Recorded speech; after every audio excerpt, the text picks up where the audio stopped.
The trunk of Darnell's Suburban closed with a sound like a period at the end of a sentence I hadn't finished writing yet. I want you to hold that image for a moment before I tell you anything else.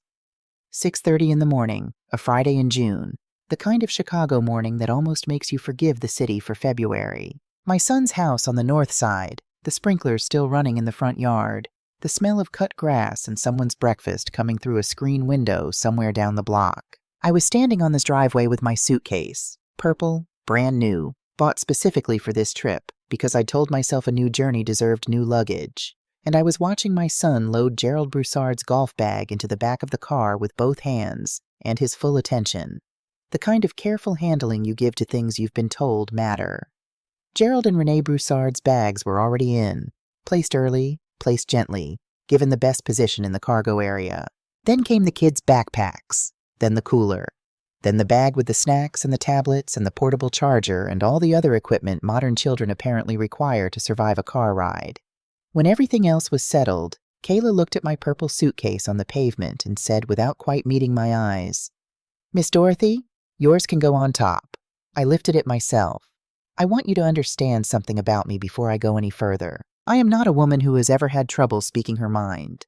I taught 7th grade English for 31 years in the Chicago public schools, and I can tell you from experience that a woman who can hold the attention of 32 12-year-olds on a Tuesday afternoon in April is not a woman who lacks for voice. My husband Roosevelt, God rest that man, God rest every single thing about him, used to say I was the only person he knew who could win an argument while simultaneously making you feel like you'd been hugged. He meant it as a compliment. I took it as one. But Roosevelt had been gone for 3 years now. 3 years, 2 months, and some days I didn't count, and some days I couldn't stop counting. He went the way the doctors had warned us he might go after the first stroke, quickly, but not without warning, which somehow managed to be both merciful and impossible at the same time. And after he left, something changed in me. Not broken, changed. I changed the way a river changes course after something shifts underground, gradually, quietly, in ways you don't notice until you look back and realize you're nowhere near where you started. I became careful about taking up space, careful about needing too much, careful about calling too often or staying too long, or having too many feelings in rooms where my feelings hadn't been specifically requested. I had watched other women do it, the widows, the mothers-in-law, the older women at the edges of family photographs, and I had always thought, quietly and not without judgment, that I would never let that happen to me. And then it happened to me. Not all at once. That's the thing nobody tells you. It doesn't happen all at once. The phone call from Darnell came in April. I was in my kitchen making red beans and rice. Roosevelt's recipe, the one I make on Mondays the way his grandmother taught him and he taught me. Because some rituals are how you keep people close after they're gone. Darnell's voice on the phone was warm, a little rushed the way it always is now. The voice of a man with 3 kids and a mortgage and more obligations than ours. He told me they were planning a road trip for the summer. Atlanta to New Orleans, down through Alabama and Mississippi, along the Gulf Coast, ending in the French Quarter. 2 weeks, the whole family. "You want to come, Mom?" I said yes before he finished the sentence. The way you say yes to something you've been hoping someone would ask. Then there was a pause. I have known my son for 39 years. I know his pauses the way I know my own handwriting. This one was a half-second too long, the kind that means he was deciding how to say the next thing. "Great, Mom. We're bringing Kayla's parents too, so it'll be a full house. And we could really use the help with the kids. Zora's still 5, you know how she gets in the car." I heard that sentence. I registered every word of it. And then I took it, and I folded it up very small, and I put it somewhere in the back of my mind where I kept the things I wasn't ready to look at yet. "Of course," I said. "I'd love to help with the babies." After I hung up, I stood at the stove and stirred the beans for a while without tasting them. Then I picked up the phone and called my best friend Constance, who has known me since 1987 and is constitutionally incapable of telling me what I want to hear. "Constance," I said, "Darnell invited me on their road trip." She said, "That's nice, Dorothy May. What's the catch?" I laughed and told her there was no catch. She made a sound, not quite skeptical, not quite amused. And then she said something I have thought about many times since. "Okay, but listen to me. When you pack that bag, you make sure you pack yourself in it too. The real you. The you that laughs too loud and has opinions about everything and cries at good music and doesn't apologize for taking up space. Pack that woman, don't you dare leave her home. I told her she worried too much. I told her it was going to be wonderful. I hung up and looked at the kitchen where Roosevelt and I had eaten 38 years of meals together. The table where he read the paper every Sunday morning. The window where he stood every evening watching the garden he could never quite get to grow the way he wanted. I went to the closet shelf and I took down a small red journal, the one Roosevelt gave me on our 30th wedding anniversary. He'd said, "Write down what you find beautiful, Dorothy, not to remember it, to know you're alive while it's happening." I had not written a single word in it since he died. I packed it at the bottom of my bag.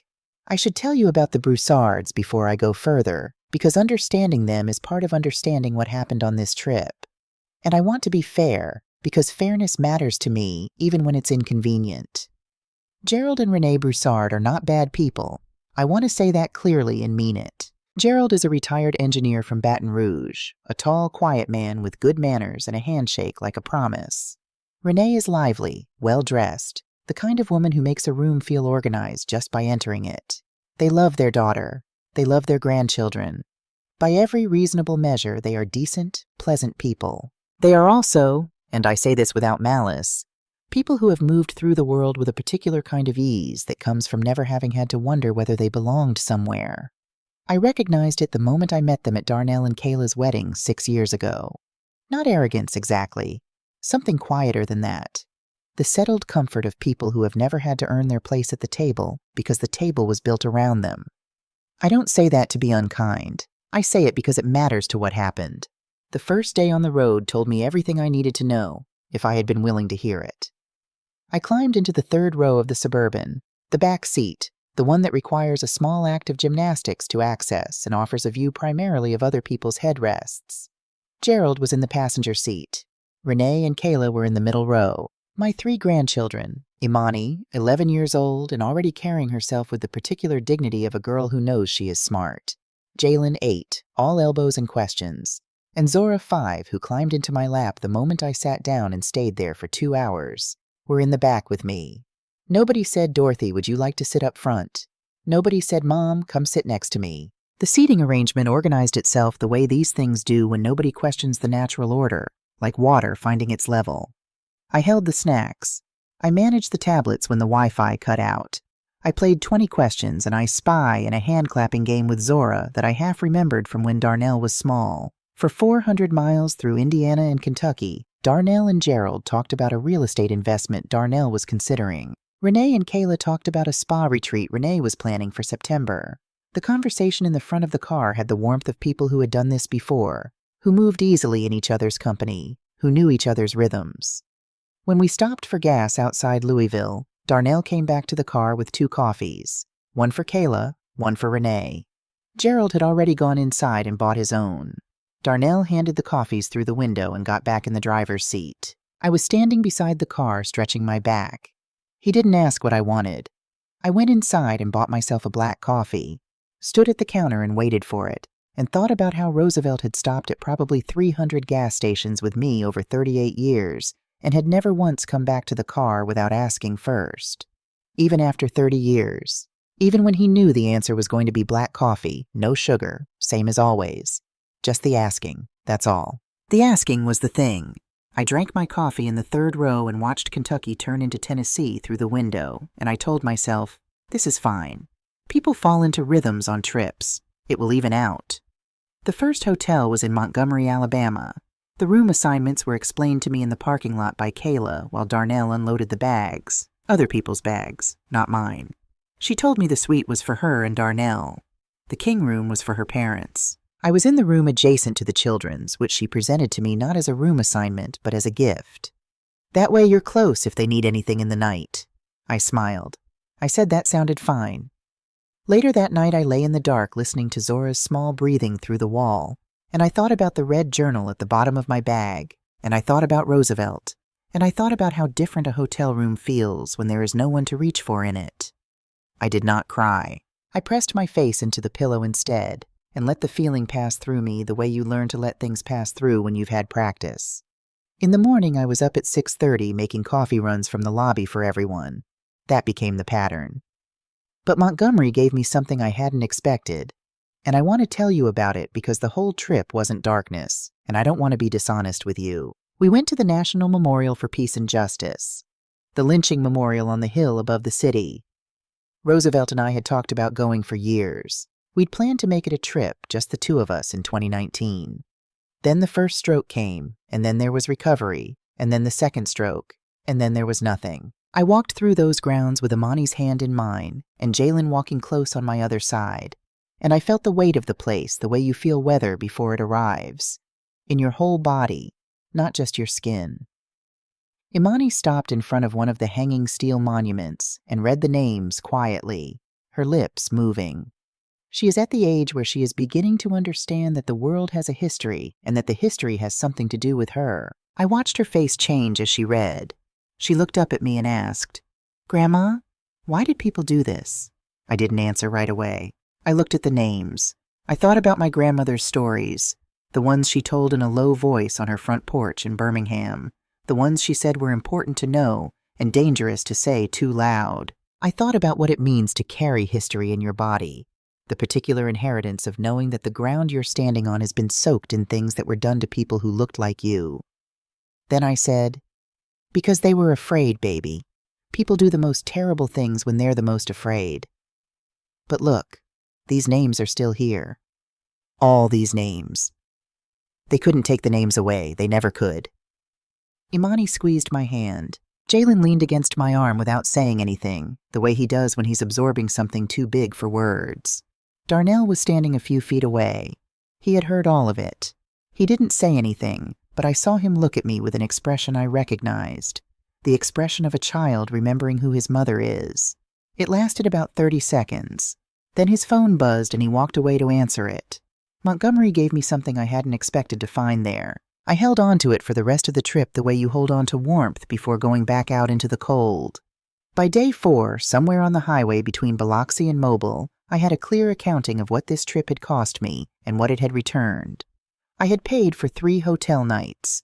Darnell had mentioned the budget was tight, and it had felt natural, generous even, the way it always does when you write a check for people you love. I had bought breakfast for the full group 2 mornings running. I had sat in the 3rd row for over 600 miles. I had spent 2 evenings in hotel rooms playing Go Fish and Uno with 3 children I adored. Children who were not at fault for any of this. Children who held my hands and asked me to do voices when I read to them and fell asleep against my shoulder, while the adults went out to dinner. I told myself, this is enough. This is good. At least you're here. That night in Biloxi, Darnell had made a reservation at a seafood restaurant on the water. White tablecloths, a view of the Gulf, the kind of place that deserves your full attention. It was beautiful, and I was glad to be there. I ordered carefully. A cup of gumbo, a small shrimp plate, the kind of meal you order when you're aware that the bill will be split and you don't want anyone to feel like you cost too much. When the check came, Darnell looked at it and said, already moving on to the next thought before the words were fully out, "Mom, you barely ate."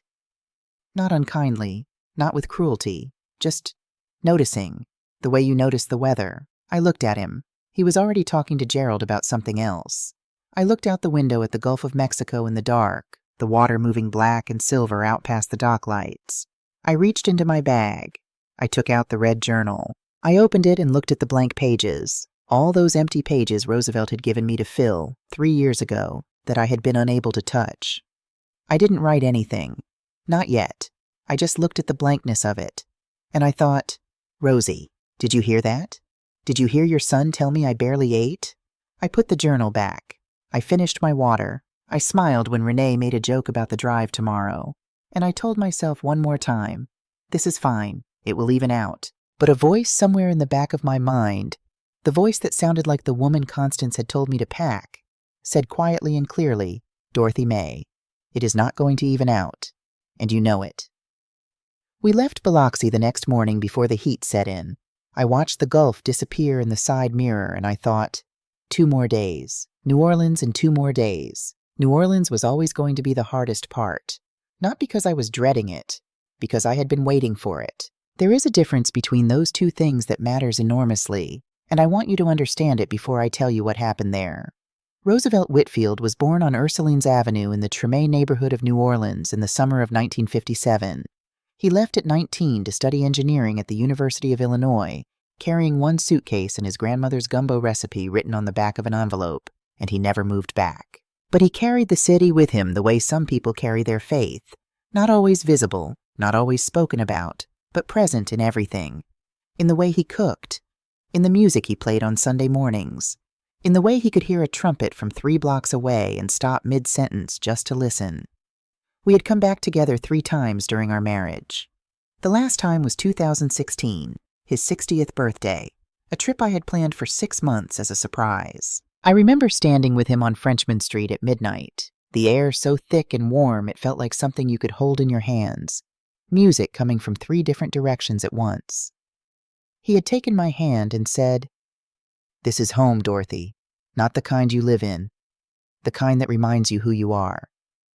I had thought about that sentence probably 400 times in the 3 years since he died. So when the Suburban crossed the causeway over Lake Pontchartrain and the city spread out ahead of us in the late afternoon light, that particular New Orleans light that turns everything amber and a little unreal, I felt something move in my chest that I hadn't felt in a long time.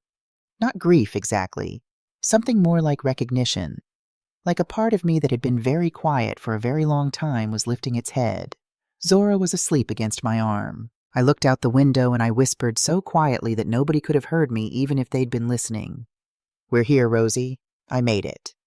The hotel was in the warehouse district, beautiful and cool inside, exposed brick and high ceilings and art on every wall. The room assignments followed the same logic as every other night.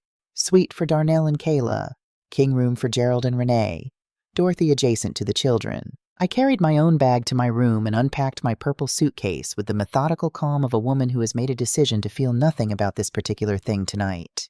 At dinner, a long table at a Creole restaurant 2 blocks from the hotel, the food was extraordinary, the kind that reminds you that eating can be a serious and sacred act. Fried oysters. A dark, deep gumbo that Roosevelt would have evaluated with the focused attention of a man who knew what gumbo was supposed to taste like. Bread pudding that arrived warm, drowning in whiskey sauce. For a little while, around that table, something almost loosened. Gerald told a story about the first time he'd come to New Orleans for a conference in 1982, and the story was actually funny, and I laughed at it genuinely. Imani asked the waiter questions about every dish with the seriousness of a restaurant critic. Zora fell asleep sitting upright and had to be quietly repositioned by Darnell without waking her. There were a few minutes that felt almost like a family on vacation together. Then Kayla set her phone on the table and said she wanted to go over the plan for the next 2 days. I listened. 2 days in New Orleans, a swamp tour on day 1, alligators, cypress trees, the whole bayou experience. And then Garden District, Commander's Palace for lunch, and St. Louis Cemetery on day 2. Renee clapped her hands lightly. Gerald said it sounded perfect. Darnell said he'd always wanted to do the swamp tour. Then Kayla said, "Oh, the swamp tour only has 6 spots. I already booked them. It's me and Darnell, Mom and Dad, Imani and Jalen. Zora's too young for the boat, it says on the website. Miss Dorothy, could you stay back with her?" She looked at me when she said it. Directly, clearly, in the way of a woman who had already decided this was a reasonable request and was simply notifying me of it. Darnell was looking at the dessert menu. I looked at my son for 3 full seconds. He did not look up. 6 spots. They had booked 6 spots. They had counted 6 people. They had not counted me, not in anger. I want to be honest about this. It wasn't anger I felt in that moment. It was something quieter, and in some ways worse than anger. It was the specific recognition of a truth I had been refusing to look at directly for 9 days. I was not on this trip.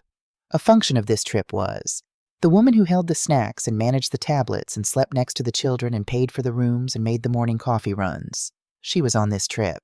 But Dorothy Mae Whitfield, the woman Constance had told me to pack, the woman Roosevelt had loved for 38 years, she had been left on the driveway in Chicago next to a purple suitcase. I said, "Of course, Zora and I will find our own adventure." Kayla smiled. Renee said that was sweet. Darnell said, "Thanks, Mom," without looking up from the menu. I picked up my wine glass. I took a sip. I looked across the table at my granddaughter Zora, breathing with her mouth slightly open in deep unconscious sleep, completely unbothered by everything, and I thought, at least one of us is resting. The next morning, the swamp tour group left at 8. I stood at the hotel entrance with Zora on my hip and watched the Suburban pull out of the parking garage. I could have stayed in the room. I could have turned on the television and waited. But I thought of something Roosevelt used to say.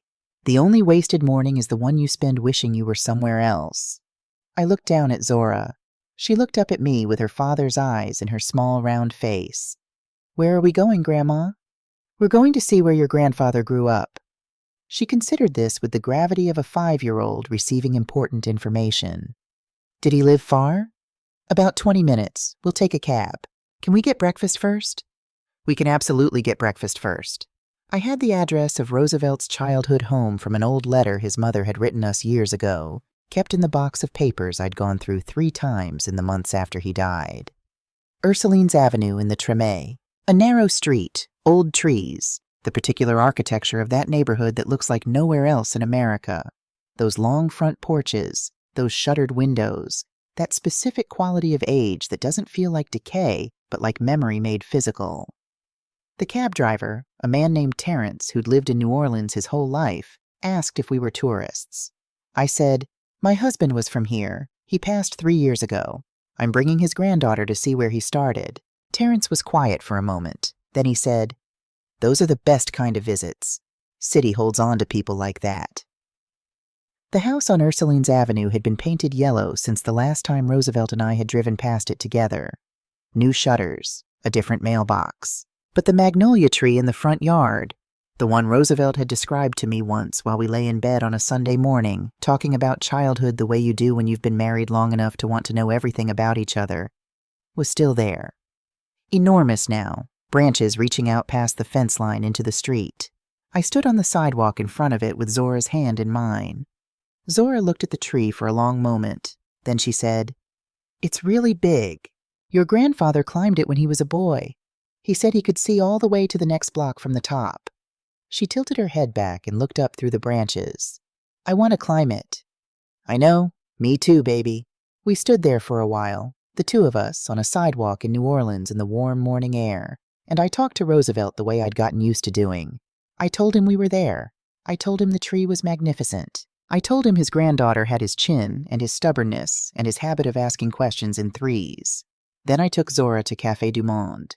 If you've never been to Café du Monde, you need to understand that it is not simply a café. It is a specific kind of joy that comes in the form of a beignet, fried dough, hot from the oil, buried under powdered sugar so deep that eating one is less a culinary experience and more a commitment. Roosevelt had brought me there on our first trip to New Orleans, newly married, and I had bitten into one and gotten powdered sugar on my black dress and my face and his shirt, and we had laughed until the people at the next table started laughing too without knowing why. Zora took one bite and the powder went everywhere. Her face, her hair, the front of her shirt, somehow my coffee. She looked at me with enormous eyes, half delighted, half alarmed. And I laughed. A real laugh, the kind that starts in your belly and has nowhere to go but out. Loud, undignified, the kind of laugh Constance would have recognized immediately as the real Dorothy May coming back online. Zora started laughing too, though I don't think she was entirely sure what was funny. She just knew something was, and she was right. I took her picture. Powdered sugar on her nose, eyes crinkled shut, mouth open. One of the best photographs I have ever taken in my life. Then I opened the red journal. I found a pen in my bag. And for the first time in 3 years, I wrote something in it. "Roosevelt, your granddaughter just ate her first beignet. She has your laugh. I'm sitting at Café du Monde, and the coffee is perfect, and the sugar is everywhere, and I'm so glad I came here, even though I almost didn't. I found the house. The magnolia is still there. I think you'd be glad I came." I closed the journal. I drank my coffee. I watched Zora work on her second beignet with intense scientific focus. Something came back to me at that table. I can't give it a precise name. It wasn't happiness. Not yet. Not fully. It was something earlier than happiness. Something that happiness requires in order to exist. It was the sense of myself as a person with an interior life, a person who had loved and been loved, a person with a history worth telling, a person who was allowed to take up space. Commander's Palace the following afternoon was the kind of place Roosevelt would have dressed up for. I wore my dark blue dress, the one I'd packed specifically for New Orleans, the one with the small pearl buttons, and my gold earrings. I looked, if I say so myself, like a woman who knew where she was and deserved to be there. The food exceeded everything I'd hoped for. Turtle soup, Gulf fish, a bread pudding souffle that the waiter brought to the table with the gravity of a man delivering important news. The table was lively. Gerald was in good spirits. Renee was charming. Darnell told a story about his first week of work after college that made everyone laugh. Imani corrected his grammar twice, and he pretended to be offended. Jalen ate an adult portion of everything and asked for more. For those 2 hours, I was present, not managing or monitoring or making myself useful. Just present, and I will not pretend it wasn't good, because it was. After the meal, a waiter offered to take a group photograph on the grand staircase. Everyone stood up. The group arranged itself the way groups do, finding positions by some unspoken gravity. Kayla in the center, Darnell beside her, Renee and Gerald on the right, Imani and Jalen crouching in front. Zora lifted up by Darnell and settled on his hip. I was standing 3 steps away, my evening bag in both hands, waiting. The waiter raised the phone. Nobody called me over. Not one person looked up and said, "Dorothy, get in here," or "Mom, come on," or even just move slightly to make space. The shutter clicked. Once, twice, a third time. Everyone shifting and laughing and repositioning for the next shot. I stood where I was. Then I took out my own phone, and I photographed them. All of them, the whole group, the staircase and the light, and my son's family arranged in that beautiful room. I took a picture that I knew was good because the light was perfect, and the people in it were people I loved even in their failures. I put my phone away. I walked back to the table and finished the last of my wine. That evening, Kayla posted the photo on Instagram. Imani showed me on the ride back to the hotel, holding the phone up. "Look, Grandma." She posted it. The caption said, "Family trip, making memories." I counted the faces. 7. Darnell, Kayla, Gerald, Renee, Imani, Jalen, Zora. I looked at the caption again. Family trip. I handed the phone back to Imani. I looked out the window at the city passing by, the galleries, the restaurants, the lit doorways of bars where music was already starting, and I thought, Roosevelt would not recognize me right now, not as a criticism of him, as a fact about me. The woman he knew, the woman who had opinions and took up room and laughed too loud and cried at music and stood in the center of photographs because she had never once doubted she belonged there. She was not in that picture. She had been standing 3 steps away, holding her evening bag, waiting for someone to invite her in. "Where did you go, Dorothy?" That night I waited until everyone was settled, the children in bed, the adults retired to their rooms. Then I put on my shoes, picked up my small purse, and walked out of the hotel alone for the first time in 11 days. I walked to Frenchman Street. It was a Tuesday night, and the street was alive the way only that street knows how to be alive. Not loud for loudness' sake, but full, warm, lit from within. A brass band had set up on the corner. Trumpet, trombone, tuba, snare, the kind of sound that doesn't ask your permission before it moves through you. I found a spot on the sidewalk. I stood and I listened. A man beside me, older, maybe 70, wearing a good hat, looked over and said, "First time in New Orleans?" "No," I said. "First time back in a while." He nodded like that was the most understandable thing in the world. "City always lets you back in." I bought a glass of red wine from a window counter. I stood on that street for 2 hours. I listened to 3 different bands. I gave a young trumpet player a $20 bill because he played a phrase so cleanly it made my eyes sting. And beauty deserves to be paid for when you can afford to pay for it. At some point I took out the red journal and wrote by the light of the street lamps, leaning against a wrought iron fence. "Roosevelt, I'm on Frenchman Street. It's Tuesday night and there's a brass band and I have a glass of wine and I've been standing here for an hour and nobody needs anything from me and I am completely, entirely myself. I forgot what this felt like. I'm not going to forget again." I walked back to the hotel at 11 o'clock. The night air was still warm. Someone on a balcony above me was playing a slow song on a guitar. I stopped and listened to the end of it. Then I went inside. Breakfast the next morning. Last day in New Orleans before the drive to Baton Rouge. Kayla had her phone out and was going through the route back. Memphis overnight, then Chicago by Sunday evening. Her parents nodded along, planning, engaged. Darnell ate his eggs. Then Kayla looked up.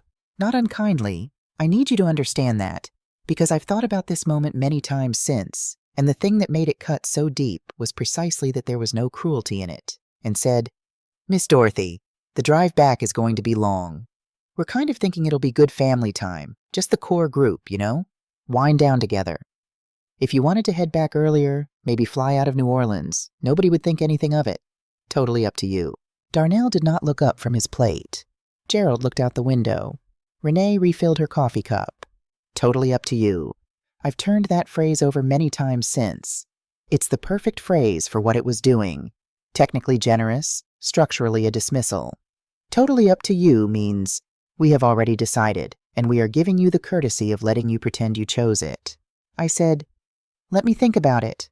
I pushed back from the table. I walked out to the small courtyard off the lobby, where there were a few patio chairs and a potted palm and the sound of the street beyond the fence.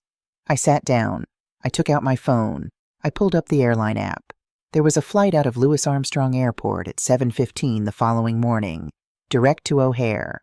One seat in the window row still available. I sat with my phone in my lap and looked at the palm tree. I thought about Roosevelt. I thought about Frenchman Street the night before, and the Journal, and the magnolia tree on Ursulines Avenue, and Zora with powdered sugar on her face laughing without knowing why. I thought about Constance saying, "Pack the real you. Don't you dare leave her home." I thought about the woman in the Instagram photo who wasn't there. And I thought, you came to New Orleans. You found what you came to find. You don't need to stay for the part where your cargo. I booked the flight. One way. Window seat. Then I went back inside to find my grandchildren. That evening I did something I had not done once in 11 days. I knocked on Darnell's door. He opened it in his undershirt, phone in hand. Behind him, the suite was twice the size of my room. Living area, kitchenette, a view of the city lights. He stepped back. I came in. I sat in the chair by the window. Darnell sat on the edge of the couch. I said, "I booked a flight home. 7:15 tomorrow morning." Something moved across his face. Surprise, relief, guilt, maybe all three in quick succession. "Mom, you don't have to." "I know I don't have to. That's not why I'm telling you." He was quiet. I looked at my son, really looked at him the way I hadn't allowed myself to look in 11 days, because looking clearly at the people we love can be the hardest kind of looking there is. He was tired. He had gray at his temples that hadn't been there 2 years ago. He had his father's jaw and his father's hands and his father's way of going very still when he was confronted with something he hadn't prepared for. I said, "Darnell, I need you to hear me. I sat in the third row of your car for 11 days. Your father-in-law sat in the passenger seat. Your mother-in-law sat in the middle row. I sat in the back with the children. Nobody asked me where I wanted to sit. Nobody thought to ask. That's just how it worked out. It worked out that way because nobody considered another way. And I let it, Darnell. I'm not putting this all on you. I let it happen because I've been letting things happen for 3 years.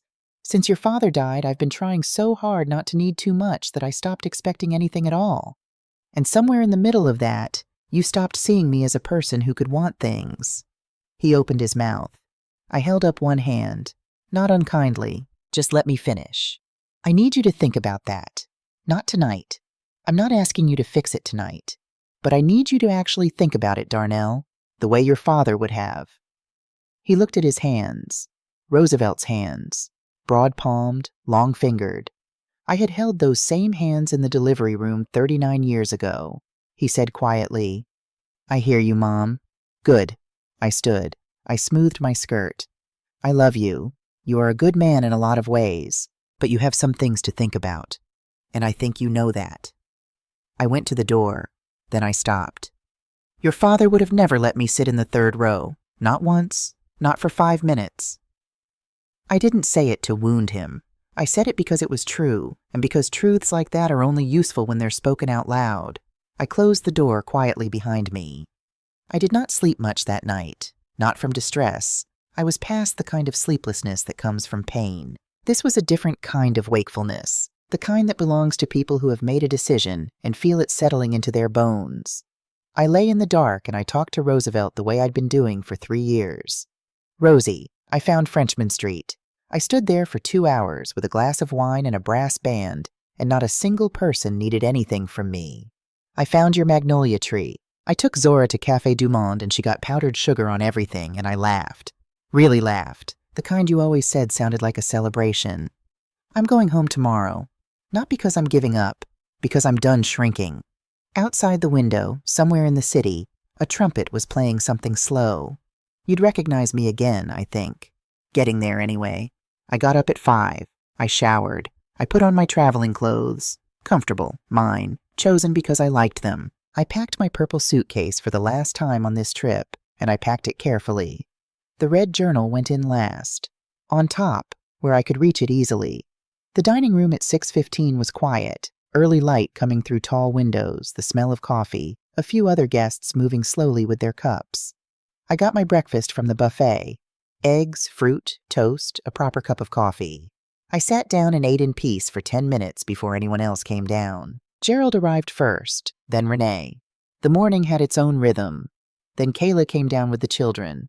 Imani half awake, Jalen fully awake and already asking for waffles, Zora still in her pajamas with her hair loose and wild.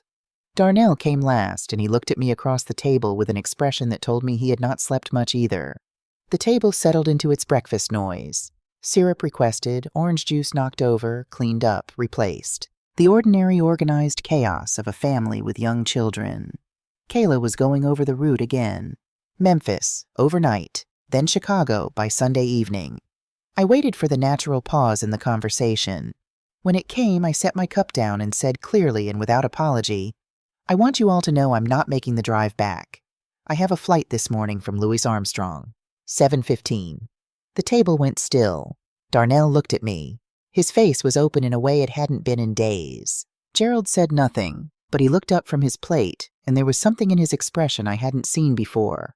Not guilt exactly, but awareness. The look of a man who has noticed something he probably noticed several days ago and chose not to examine. Renee set down her coffee cup very slowly. Kayla looked at me directly. For the first time in 11 days, she looked at me the way one adult looks at another adult. Not managing, not arranging, not working around me. Just looking. She said, Miss Dorothy, you don't have to do that. I know I don't have to. I want to. She held my gaze for a moment. Then she nodded once and looked at her coffee. And in that nod, I saw something I hadn't expected. The small, difficult acknowledgement of a woman who knows, in the part of herself she is honest with in the middle of the night, that something has not been right. Darnell said, Mom. I looked at my son. He had about 12 things trying to come out of his mouth at once. An apology, an explanation, a justification, some version of please don't go. What came out was, I hear you. 2 words, but he meant them. I could tell the difference after 39 years. I said good. Then I asked Jalen if he wanted the rest of my fruit cup. He said yes with the enthusiasm of a child who has never once considered that food might carry emotional weight. He took the fruit cup. Life continued. After breakfast, I went to find my grandchildren one last time. Imani first, sitting on the bed already reading, her suitcase half packed beside her with the focused organization of a girl who plans ahead. Grandma's leaving this morning, flying home. She looked up from her book, processed this, then, will you text me? Every week. About what? About whatever you want to talk about. Books, school, whatever's making you think. She considered this offer with the seriousness it deserved. Then she held out her arms and hugged me tightly, the hug of a child who is almost too old to ask for hugs, and therefore, when she gives one, means it completely. Jalen I found in the hallway trying to fit a souvenir alligator the size of his arm into his backpack. He stopped long enough to hug me sideways, his attention already partly back on the alligator. This was entirely correct. This was Jalen, and then Zora. She was in the room with Darnell, sitting on the bed while he tied her shoes. She looked up when I came in, and her face did the thing it always does, that whole face brightness that children have before they learn to ration their joy. Grandma! I sat beside her on the bed. I took her small face in my hands, those round cheeks, those serious eyes, her grandfather's chin. Grandma has to go home this morning, baby. Her face fell in the instantaneous, complete way that only 5-year-olds can manage. Grief arriving without buffer. But why? Because it's time. But you know what? What? That magnolia tree we saw on your grandfather's street? It's been growing there for over 60 years. It grew when he was a little boy, and it was growing yesterday when we saw it, and it will be growing the next time you come to New Orleans. Some things stay. The good things stay. She thought about this seriously. Then she threw both arms around my middle and pressed her face into my shoulder and held on with the particular grip of a child who is not interested in being reasonable about goodbyes. I held her back. I breathed her in. I pressed the moment into the part of me where I keep the things I don't want to lose. "I'll see you soon," I told her. "Grandma's not going far." Darnell carried my purple suitcase down himself. Carried it properly. Both hands, down the stairs, through the lobby, out to the cab waiting at the curb. Not because anyone asked him to. He just did it. He put it in the trunk, carefully, the way you handle something that belongs to someone you love. Kayla came to the door holding 2 coffees. She walked to me and held one out. We looked at each other. There was a lot that we had not said to each other over the years and had not said on this trip and would probably spend some further time not saying before we found our way to something real. I knew that. I think she knew it too, but she had brought me coffee. She had looked me in the eye when she handed it to me. And sometimes the small gestures are the ones that carry the most weight precisely because they cost nothing to withhold and everything to give. "Safe travels," she said. "Thank you, Kayla." Not thank you for the coffee, just thank you. She went back inside. Darnell and I stood by the cab. He was doing the thing he does when he has something difficult to say. Hands in his pockets, weight shifting slightly, jaw working the way Roosevelt's used to. I didn't help him find his words, but I didn't walk away either. I stood and I waited because he is my son, and there is no version of my life where I stop being willing to wait for him. He said, "I know this trip wasn't what it should have been, for you." "No. I'm going to think about everything you said. I mean that." "I know you do." A pause. The cab driver looked at his phone with the practiced patience of a man who has waited through many goodbyes. Then Darnell said quietly, "Dad would have done better." I looked at my son, at the gray at his temples and the set of his jaw, and the way he was finally giving me his full attention. "Your father was 62 years old before he learned to do better. He had to work at it too. The difference is he decided it was worth the work." Darnell absorbed that. "I love you, Mom. I love you. And I am always, always your mother. That doesn't have conditions." He hugged me, tightly, with both arms, longer than I expected. The hug of a man who is trying to hold on to something he came close to losing. Not completely, but close enough to feel the cold of it. I held him back. I felt the familiar geography of him. This person I had known longer than anyone living. This person I had made and raised and watched become a man I was proud of even when I was angry with him. Always my son. Always. I got in the cab. The door closed. The driver pulled away from the curb. I did not look back, not from coldness, but because I was facing forward. Because there was a flight waiting and a window seat, and Chicago and my kitchen, and Constance, and a garden where the crabapple tree Roosevelt and I had planted together was going to need attention before fall. Because I was going home. My home. The one that had been waiting for me. The city scrolled past the window, still waking up, still golden in the early light, still holding in its streets and its music and its magnolia trees the memory of a man I had loved completely and would love always. I opened the red journal. I wrote without stopping, 3 full pages. Frenchman Street and the beignets and the memorial and Zora's face and what I'd said to Darnell and what Darnell had said back and the cab driver Terrence and the trumpet player I'd given $20 and every real moment of 11 days that had truly been mine. "Write down what you find beautiful," Roosevelt had said. "Not to remember it. To know you're alive while it's happening." "I'm alive," I wrote. "I'm going home. I'm still here." The flight lifted off over New Orleans just after 7:15. I had the window seat. Below, the city spread out in the early morning, the curve of the Mississippi, the rooftops catching the first light, the neighborhoods where Roosevelt had grown up and where his granddaughter had eaten her first beignet and laughed with powdered sugar on her face. "This is home," he had told me once, "the kind that reminds you who you are." I pressed my hand flat against the cold window glass. I watched until the city disappeared into the clouds. Then I turned around and faced the rest of the sky. O'Hare in the afternoon. My kitchen by evening. I put my purple suitcase inside the door and stood in the front hallway of my house. The house where Darnell had grown up, where Roosevelt had read the paper every Sunday, where the kitchen still smelled faintly of 38 years of meals cooked for people I loved. And I felt the specific relief of returning to yourself after you have been somewhere else for a very long time. I ordered food. Ate at my own table with the back door open, the garden in its summer state. The neighbor's cat appeared on the back step with the reliable indifference of a creature who visits on its own terms. I gave it a piece of chicken. We sat together in the warm evening, requiring nothing of each other. Constance called at 9. "You're home." "I'm home. Tell me everything." I told her everything. All of it. Constance listened the way she's listened to me for nearly 40 years, fully, without interrupting, with the occasional sound that means keep going and the occasional silence that means I'm taking that in. When I finished, she was quiet for a moment. Then she said, "Did you pack her? The real you?"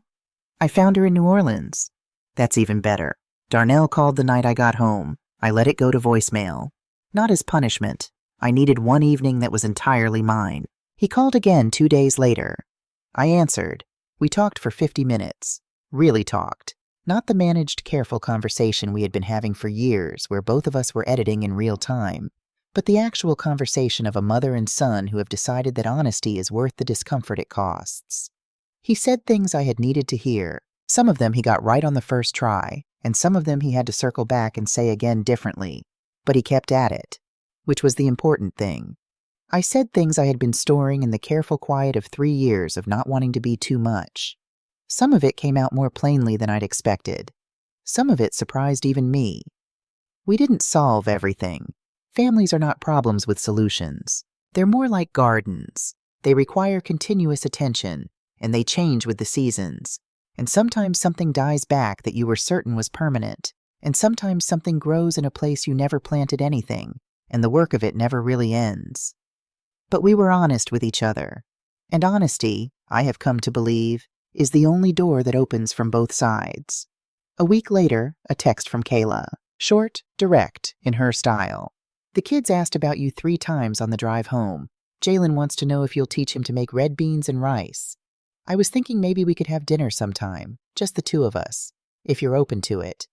I read it twice. Then I wrote back, "I would like that very much. And yes, tell Jalen to come hungry. I still have the red journal." Most of the pages have writing in them now, which would have made Roosevelt very quietly happy.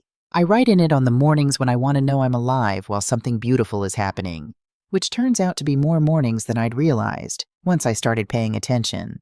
I wear the silver bracelet I bought on Frenchman Street almost every day. Simple, handmade, the color of that street at night under its own lights. When people ask about it, I say, "A man made it by hand in New Orleans, and I bought it for myself on a Tuesday morning when I was in the middle of finding my way back." Sometimes I say, "I went looking for someone I'd been missing. I brought this home instead." The someone was me. It is a strange education, learning to take up space again after you have practiced smallness. It doesn't announce itself. It doesn't arrive with music and revelation and a single moment you can point to and say, "There, that's when everything changed." It's more like this.